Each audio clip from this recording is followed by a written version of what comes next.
First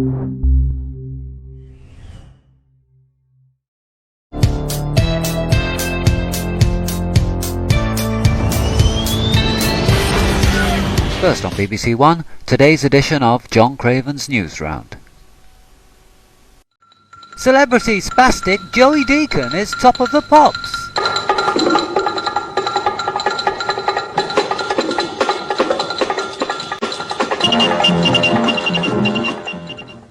And welcome back, and a huge congratulations to Joey Deacon for knocking out Ed Sheeran off the top spots with Disability in the UK.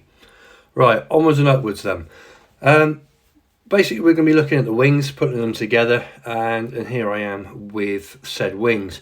Obviously, you can see they come in multiple bits, and you do have the option of having things open or closed, i.e. the flaps, slats, and air brakes. For this kit, we're going to have pretty much everything either dropped or open, so we can actually show off what this kit actually has. And it does have a lot of options and a lot of decent detail.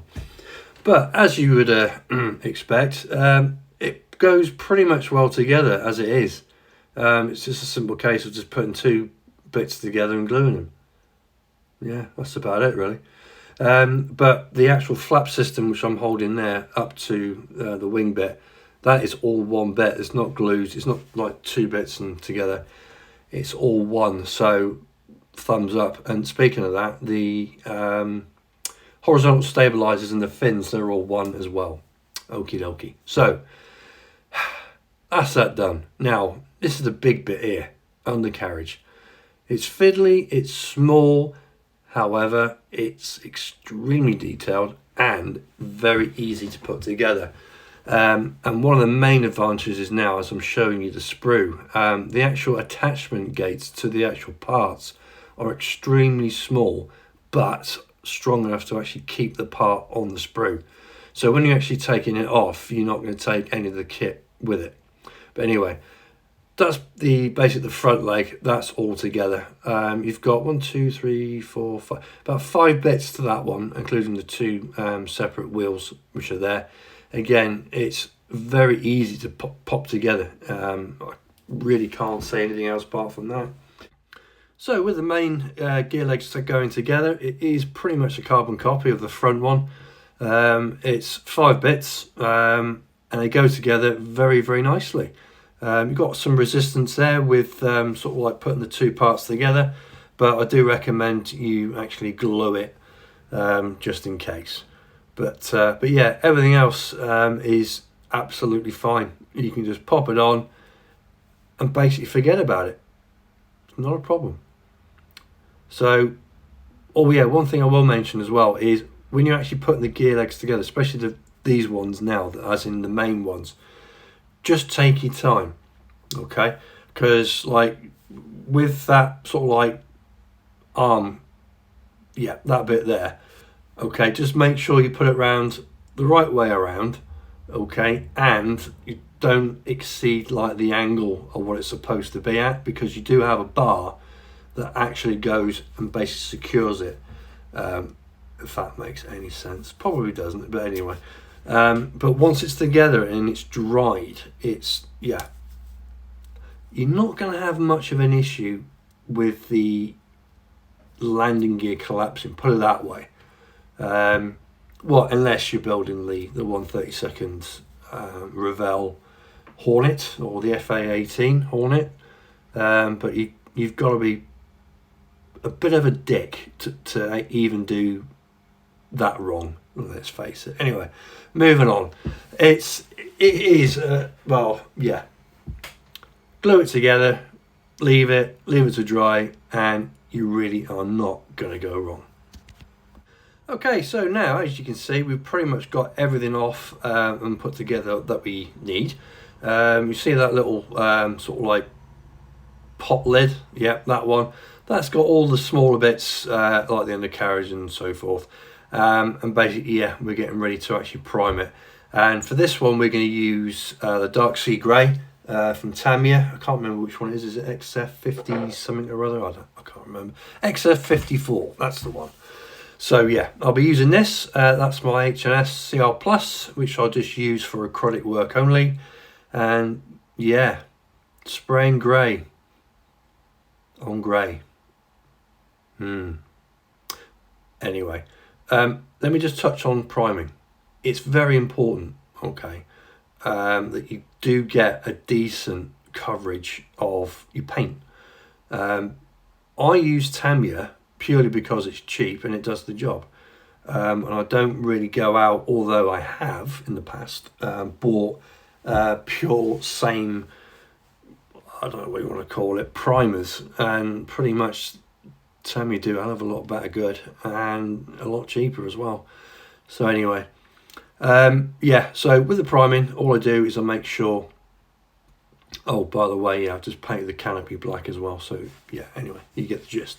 I use quite a thin layers of paint for the actual priming, and basically once it's done, I'll show you what happens, or what I do, just to make it sort of like really, really nice and smooth, ready for like your top main coat to actually go on.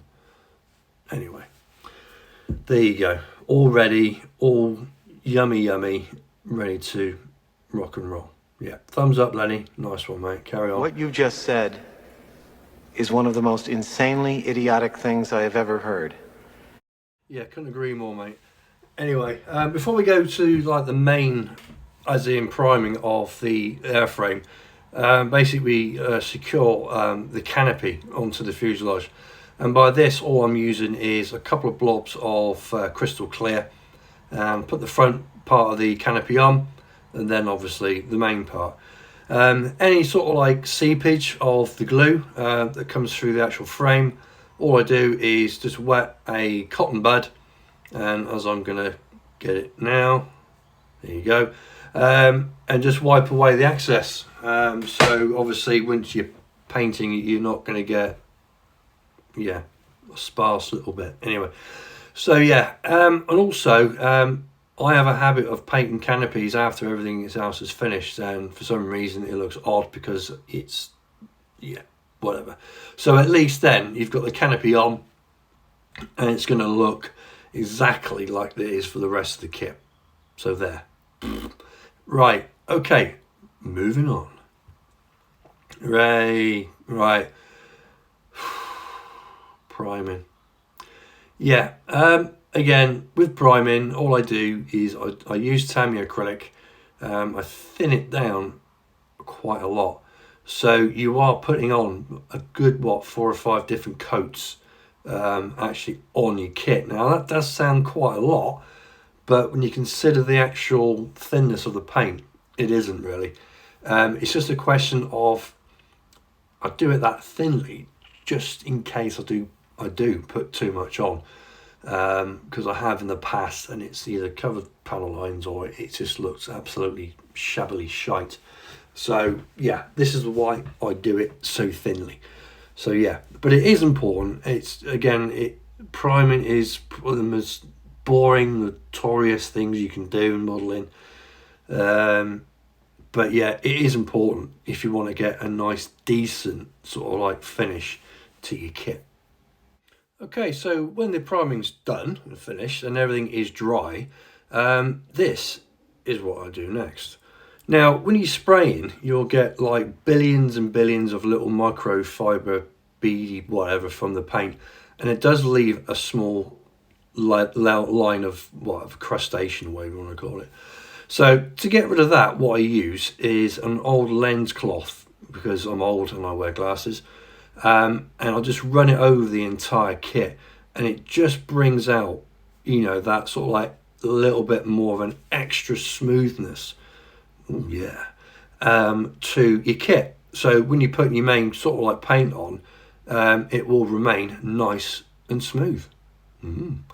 Anyway, so moving on, basically now I've switched from basic acrylics to Hatakas. Now for the actual kit itself, for the markings, it is a low-vis scheme. So what I've done is I'm painting now the horizontal stabilizers a NATO black, which is like, you know, a very, very sort of like mega dark grey, but it's nearly black. Anyway, you get the drift. So again, all I'm doing is I'm painting this in very, very thin paints, layers. Shocking. And yeah, it keeps that sort of like smoothness. But again, you just keep going over it, taking your time.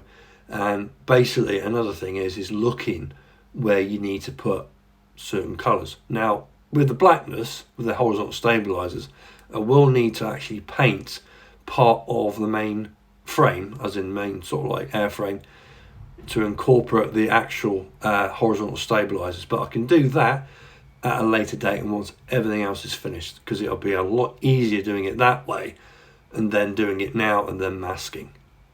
Take it from me, it is. Anyway, so yeah, just familiar ourselves with everything that's going to be wherever, so at least then you know that, you know, no point spraying that area because it's going to be a different colour or a different shade, or you could be doing something completely different with it with the weathering, all them type of things. It goes on and on and on. At no point in your rambling, incoherent response were you even close to anything that could be considered a rational thought. Yeah, I'm not saying a word. Anyway, yeah, there you go. That's the attacker paint that I'm using, the NATO Black. And again, just making sure that you're looking at your colour callouts so you really can't go wrong. Now, this is something that I haven't done in quite a while, and that is pre-shading. Now, the only reason why I'm doing this with this kit is because it's going to be very dirty. Now, I encourage you to look at pictures of the F-14 when it's on a long deployment, and you'll see how grubby these aircraft can actually be. Now, what I've done, and the reason why I've done this, is because I want to highlight the actual panels themselves, which is going to be the first stage of everything. Later on in this video, you'll see me putting things on top, and you think, well, what was the point in that? But you'll see that, you know, you've still got the lines of the panels, then you've got the splodges and all that kind of stuff on top. So when it actually comes down to it, and you put the actual top coat of paint on, you'll be able to see what it was all about. So anyway, yeah, I can feel another part of that cutscene coming in a minute. So anyway, what I'm using is, again, the NATO Black, so it is quite like a very dark grey, and it's just a case of like randomly going over, making panels thicker, thinner, a bit more, a bit less. Yeah, you get the gist. Anyway, that's with that done. Now, what I'm going to be using now is basically a Mottling template. Now, I've already done it in black. Now what I'm doing is going over it in like a traffic white. But again, it's going to be very, very thin paint. And randomly, all over the kit, or over the top side and the sides of the fuselage, all I've done is gone over it just to break up, basically, even in 1/72nd scale, a large surface area, which, if I was just to leave it, would just look like a brick, a grey brick, and that is it. That's the only thing I can really sort of like say about that itself. And yeah, put your cap on, Lenny. Good lad. Anyway, so again, it is just random spots all over, and yeah, just go with it. Okay.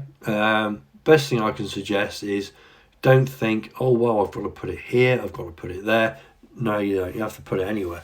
You just put it where your brain tells you to do at that second, and you'll find that you'll be more happy doing it that way than any other way, I think.